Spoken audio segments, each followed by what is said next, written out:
Hey folks, welcome back to the Lorcana Lexicon. Today we're going to be doing something a little bit different. I released a video over the weekend which showcased the new Rise of the Floodborn intro decks and how I think they're actually fantastic product. If you want to see some gameplay of those decks straight out the box, you can hop over to Earlmeister's channel where me and Earl jammed the two decks against each other to show you exactly what they're capable of.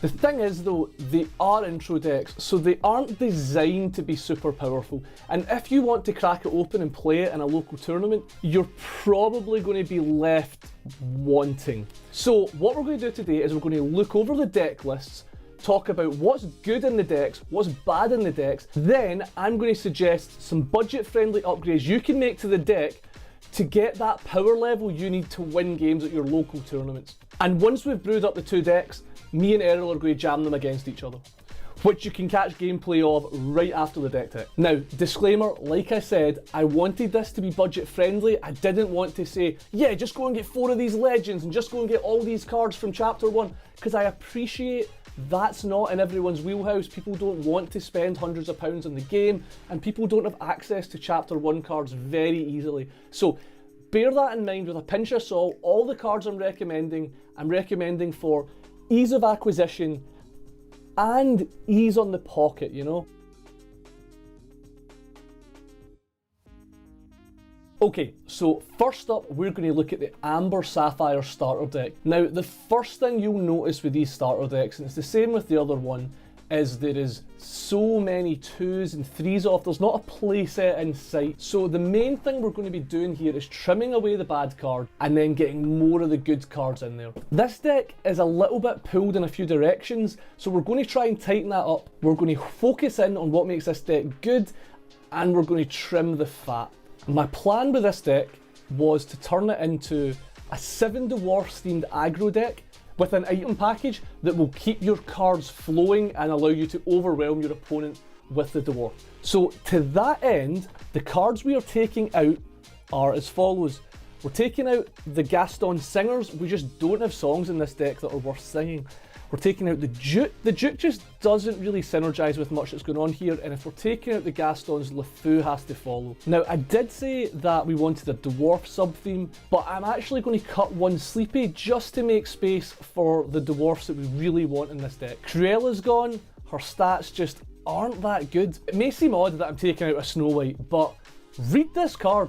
Why is this card in the deck? There is another Snow White, which we'll see in a second, which synergizes with the dwarf so much better. So let's get this Snow White out and let's get the good Snow White in. Philoctetes is a reasonable card, but again, we just had to make rooms for the dwarfs that we're going to synergize together.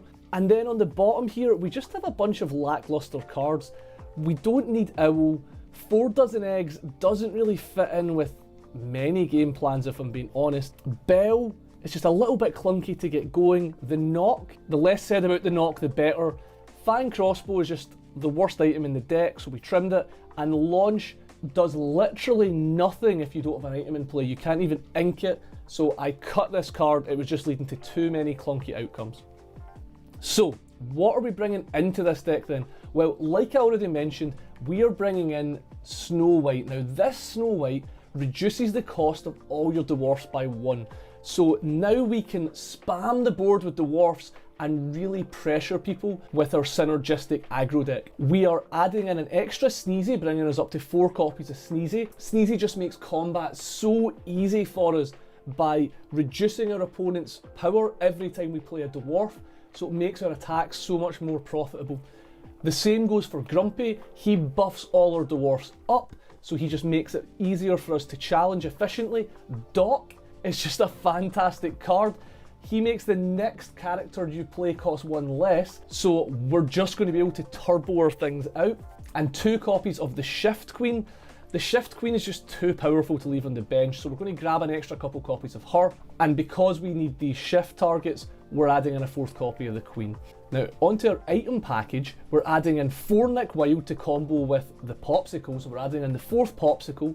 We're adding in the 2 more Judy Hops to bring us up to a play set, and 2 more Flavishams, again, just to keep these cards flowing. We're throwing in an extra Gumbo Pot.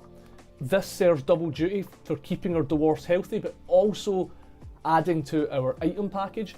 We're adding in 4 copies of Nothing to Hide. This card's just great. It allows you to look at your opponent's hand so you can know what you have to play around, as well as just replacing itself. It's a great 1 ink play that you can drop into any turn just to smooth out your draws or consider your options.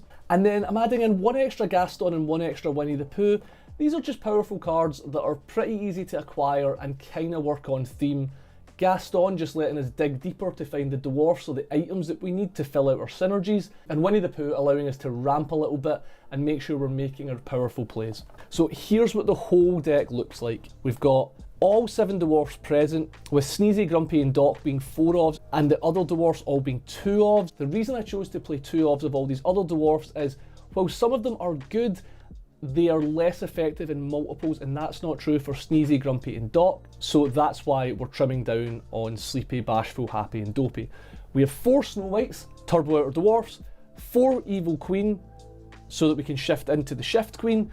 I've kept the 1 copy of Christopher Robin, the card's just very reasonable, no reason to cut it. 2 Gastons, like I already mentioned, to help us dig for our synergy pieces, 2 Winnie the Poohs to help us stay ahead on ink. Painting the Noses red, again, it draws a card, it has a small effect, it doesn't need to be cut as there isn't a strict upgrade, this card's still very playable. And then we've got our item package down the bottom, 4 Judy Hop, 3 Flavisham, 4 Popsicle, 3 Gumbo Pot, 4 Nick Wilde, and Nothing to Hide to smooth out those draws. Now, similarly, this Amethyst Steel deck is an absolute mess of 3 ofs and 2 ofs, and a lot of characters in here that really don't do much of anything. You've got Tianas and Hercules and Prince Naveen's, these cards that just have stat. Dr. Facilier's, Ellie LaBeouf's, I just don't understand why these are here. They don't serve towards the synergies of the deck. Now, when I look at this deck, I am instantly thinking this is a Madam Mim and Merlin bounce cards to your hand deck, but then the steel cards don't always seem to synergize with that either.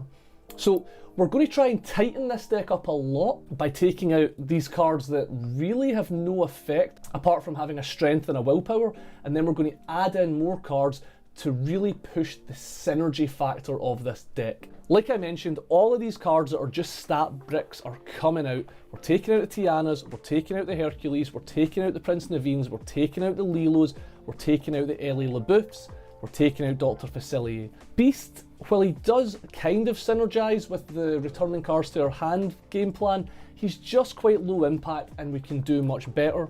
I'm Stuck just isn't a very good card, neither is Freeze or Last Cannon, so they have also hit the chopping block. Mouse Armor can be good in the right deck, I just don't think this is it. We don't care about keeping our cards around for a long time, we care about milking the value out of them while they are in play. And Cusco, it's just a poor Grammatala. A lot of the time that card's not going to matter, and just putting a 2-drop into play that has minimal effect on the board isn't really where we want to be. Now, controversially, I am choosing to take out the 2 Merlin Squirrels and the 1 Merlin Shapeshifter. Again, I just think we can do better. Merlin Squirrel's effect is pretty low impact, and Merlin Shapeshifter, while good in a super dedicated returning to your hand deck, I just felt that the upgrades we're making just aren't substantial enough to justify his inclusion. With this deck more than the other, I was rounding up a lot of our playsets. So I decided to add an extra chip to go up to the full 4. We're going up to the full 4 of the Prince, we're going up to the full 4 Benya.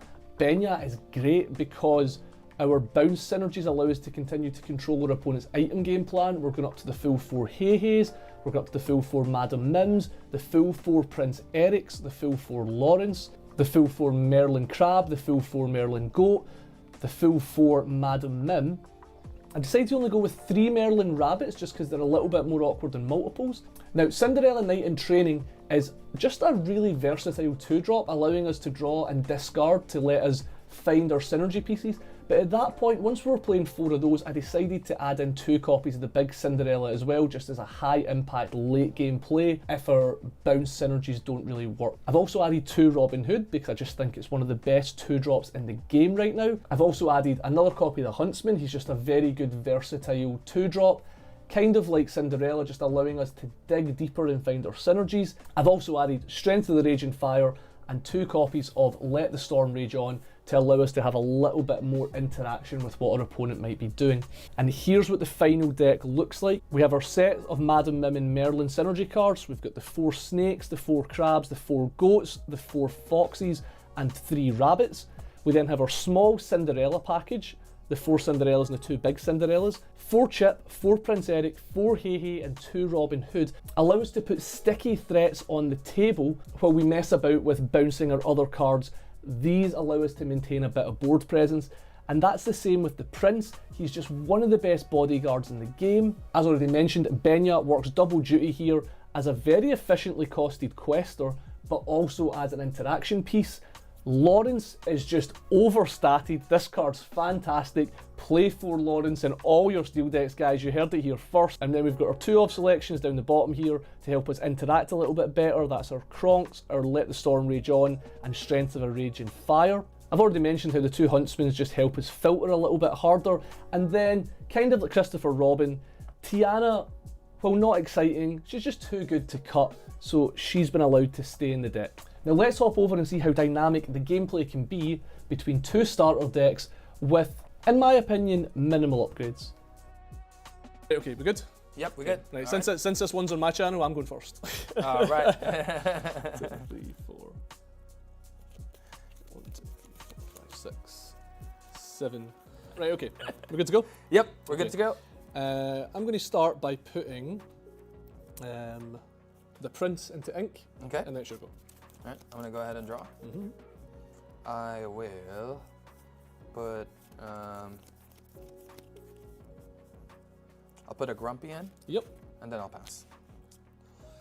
The starts are a lot less blistering when we're playing with these kind of slower decks that have been upgraded. When we were playing with the intro decks, it was like guy. Yeah. I'm going to play Madam Mim Snake into ink, and we're going to get Prince Eric out. Here he is, all the way from chapter 1. Go. Prince Eric is scary from chapter 1. Okay. I will go ahead and I'm gonna ink a Judy Hopps. Yes. And I'm gonna play a Popsicle. So I get to draw a card. You sure do. And I'm gonna go ahead and pass. Right. So banish this item, remove 2 damage. Okay. Draw. Right. It's a wee bit awkward now. So we'll quest with Prince Eric. Yep. And then I think we will be, as much as it pains me. No, okay. I think we're inking the Huntsman. Okay. And we're going to play Lawrence because he's my boy. On you go. All right. This card's so good for an uncommon. Like, this is one of the easiest upgrades you can make to this deck, is just putting 2 more Lawrence into it. I'm gonna draw, and I will ink here a Bashful. Yep. As much as I want to play that card, it's not time yet. And then I'm gonna play Judy Hopps to get rid of my Popsicle. And draw a card. And then I get to draw. Yep. And it's 3, and I'll pass. Okay, so we're getting ahead early with the steel deck. Okay, let's start. We'll quest with Lawrence. And as is tradition, Prince Eric will do absolutely nothing now that there's something on board. Nope. And we'll play the Benya to ink. Yep. And we'll get the Goat Merlin on the go, which gets me another lore. On you go. Lawrence is very scary. He's super scary. Yeah, like the fact that he always has the power, like it feels like he should work like Hades, where he only has it on my turn, but yeah, it's hard for you to like interact with him. Yeah, it's hard to push with him being on board. Okay, I'm gonna go ahead and ink. I'm gonna ink Grumpy. As much as I want to play them, it's not the time. I think this is leaning more towards this mechanic, where I play Nick Wild, I get my Popsicle back. Yes. And I can't attack that. I can't quest, because that's just good value for you. I might have to quest here, maybe. No, I can't quest. I'm gonna pass. Okay. Yeah. Well, fortunately, I can quest. So let's quest with Lawrence and Goat Merlin. And then let's play Madam Mim Snake, Yep. which brings Goat Merlin back to my hand Okay. and gives me another lore. You're at 8 already? Oh, wow. Okay, I might be playing this a bit too slow. Okay. 1, 2, 3, 6. And then shoot to go. Okay. I'm ready. I'm gonna draw. Okay. All right. Definitely not a dwarven play. I'm gonna exert 5. I'm gonna use the queen on Lawrence. Oh, okay. So this is another big upgrade. Just having access to more of these queens. Yes. Yes. Okay. That is such a juicy one. I'm gonna buff Nick Wilde Yes. because Yeah. I don't want Prince Eric to eat Judy Hopps alive. Yep. So that's just a clean kill on Lawrence. Yep. Right. Okay. I'm just going to stop the gameplay there because I'm sure some of you noticed we were not playing with the shift queen correctly. She does not do that when she enters play. She only does her effect of adding strength and removing strength when she quests. It's new cards, folks. You're just going to need to bear with it. I'm sorry, but yeah, we played the rest of the game out thinking that's what the queen did. We know now.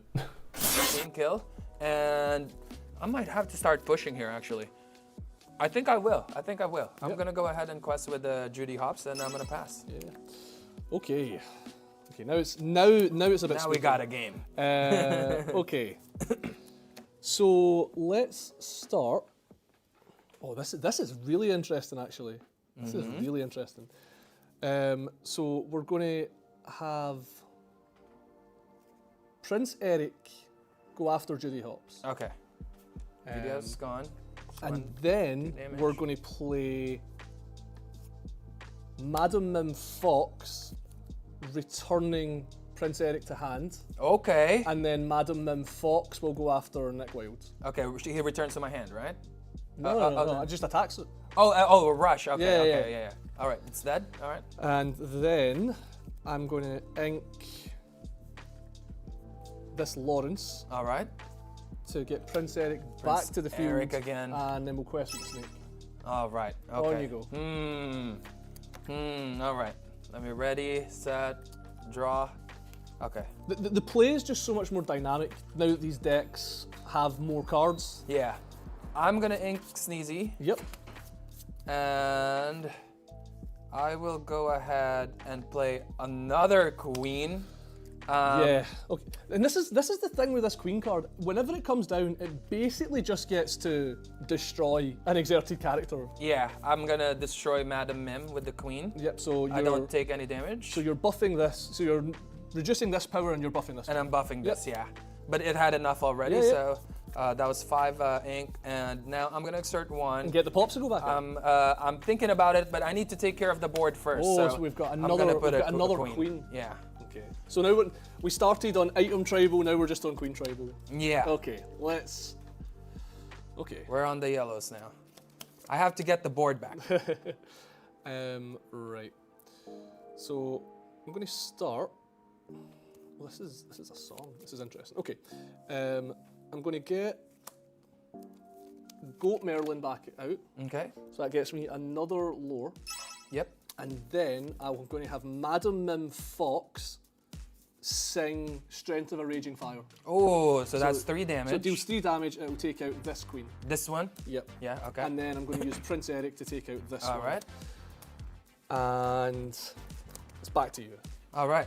Okay, I'm gonna go ready, set, and I'm gonna draw. All righty.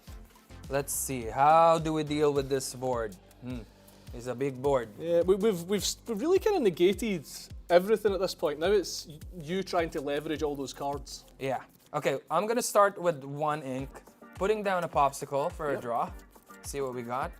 Okay, a completely useless card for me right now. I'm gonna put down Dopey. Yep.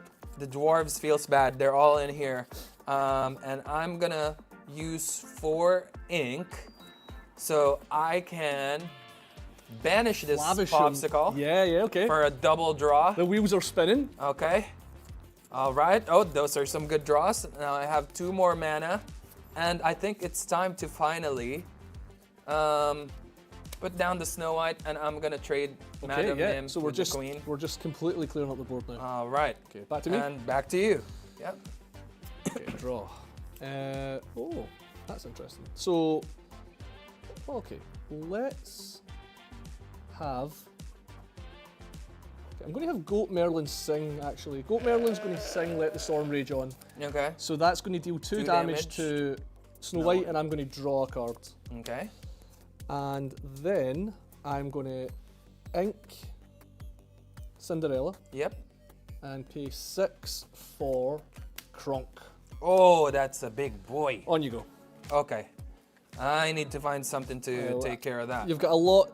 I've only got 1 card left in hand, so. Oh, 1 card left. One card left. All right, all right. Okay, I gotta play this right then. All right, so we got 4, 7, 7 ink, 40 cards in hand, like an embarrassment of riches over there, and I've just got my 10 lore to show for it. Okay, so I am gonna put away. I have to put away Winnie the Pooh. Winnie the Pooh to ink, sure. Yep, I'm gonna ink Winnie the Pooh to exert 4 for a Grumpy. There is there. And exert another 4 for a second Grumpy. Ooh, okay, that would have been nice if Snow White was still alive. Yeah. That's why I knew I had to get that Snow White off the table. Now I have something against Kronk. No, actually, he doesn't buff himself, no? He doesn't buff himself, but they buff each other. Yeah, so it's a 4/4. They're both 4/4s. Yeah. Kronk has resist anyway, so that's true. So he wouldn't have a 5/4 wouldn't have dealt with it cleanly. Yeah. I would have to just pass here. Okay. Can't really kill the. Let's go. The Merlin there. So, what we're going to start with then? Let's quest with both. Okay. So, go up to 13, and then this is getting really scary. We'll get the Huntsman into play. Oh. Now this is one of quest for a 1/1 body is. This is one of these cards that like it's obviously not super synergistic with what's going on in these decks, but it just seemed too good to remove. You know, like if we're just trying to build something that can win games, I think the Huntsman still deserves a spot. Your turn. Okay. Ready, set, draw. Obviously, I could play my last card out, but I think it's worth holding on to until I know what the Huntsman's going to get me off the top of my deck. Yeah. Okay, so I need a big body. I'm gonna go ahead and. All your bodies are big. All your dwarfs are monsters now with 2 Grumpies. But that is just way too huge. Kronk is nothing to mess with. So I'm gonna go ahead and play a Gaston. Yeah, just hard cast Gaston. I'm gonna look at the top 3 cards of my hand, and yeah, I think that would be the play. Yeah, I'm gonna put this on the top. Yep. Put these other 2 in the bottom, and. Where are you at right now? 13? 13. 13. Oh. Ooh. Okay. Okay.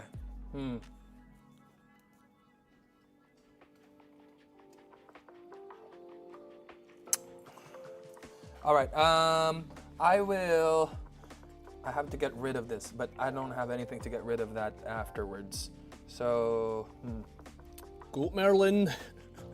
This would be enough though. These 2 would be enough to trade with that the next turn. So I'm gonna go ahead and just trade the. I'm gonna go into the Merlin. Okay, the Goat Merlin. I'm not sure if that's the proper play there. It's a tough decision, right? Okay, so the Goat Merlin's gone. Yep. I gain another lore. Yeah, and I'm just gonna I'm gonna go ahead and quest with these 2 for 2. Start catching up a little bit, and I'll pass. Right. Kronk is so awkward. Okay, yeah, like we said in our set review, he is doing a very good impression of Big Tinkerbell. Yeah. He's obviously nowhere near as good as Big Tinkerbell, but the resist makes him different enough. We're going to play Rabbit Merlin, draw cards. Okay, there comes the draws. And then, I guess we're going to quest with the Huntsman. All right. And draw. Whenever I quest, I can draw and discard. So I'll draw. Yeah. And I'm going to discard this Lawrence. And then.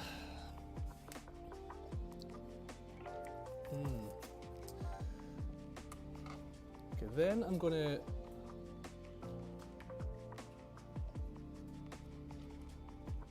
attack Grumpy with Kronk. Okay, so he takes 2 damage. He only takes 2. Yep.